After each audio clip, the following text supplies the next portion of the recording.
Nating narinig ang fifth SONA ni President Bongbong Marcos kahapon.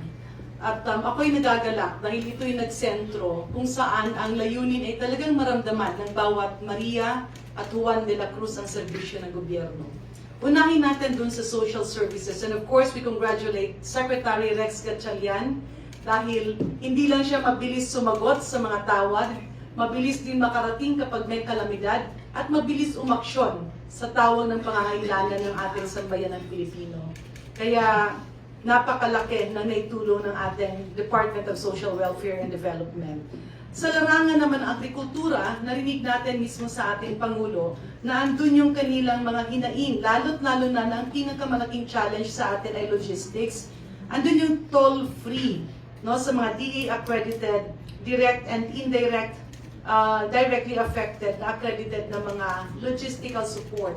Kaya yung pagdala ng mga produkto ng ating farmers papunta sa mga big cities, especially Metro Manila, kung saan nandiyan dyan ang market, may ibsan ang presyo. Dahil kapag tumataas ang mga logistical cost, nagiging pass-on o nagiging mahal ang produkto. Kaakibat din dyan at ikinakatuwa natin yung kanyang mga announcements on tax relief. Kaya napaka-importante ng role ng ating chairman on Committee on Ways and Means dahil yung in-announce niya na tax relief dun sa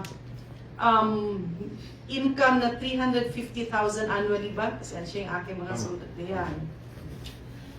At nandun din yung amnesty sa mga VAT, estate tax. Ito kasi yung mga bagay-bagay na parang it remains as a ghost na hindi natatanggal sa problema ng ating mga kababayan, lalong-lalo na yung mga nasa laylayan.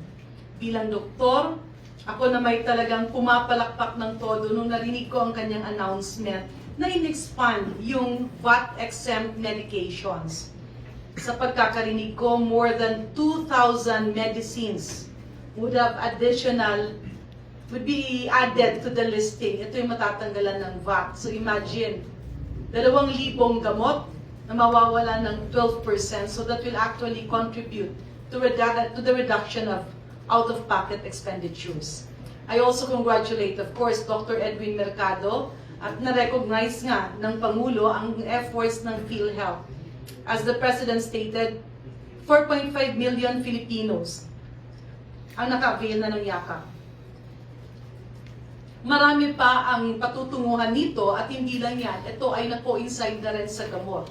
So, ipinananawagan ng ating Pangulo na talagang i-maximize ang yakap, hindi lamang dun sa paglista ng pasyente, kundi ang napaka-importante yung pagbigay ng serbisyo. The Gamot Program, which is equivalent to 20,000 pesos worth of medicines per member per year, yan ang magbibigay daan sa pagbawas ng gastusin dun sa mga maintenance medications ng ating mga kababayan. And we were very happy to hear during the SONA of the President na magkakaroon ng dagdag na 74 medicines under the Gamot Program. Marami pa, no? Kaiba dito yung electronic application sa ating government hospitals on the Medical Assistance Program. Ando dun din yung napakagandang sinabi ni Pangulo, yung Sariling Kuryente Act, kung saan hindi na tayo mahihirapan kasi andun naman yung ibang may kakayahan magkabit ng renewable energy facilities, pero sa dami ng mga papel at sa birokrasya, tila nahihirapan.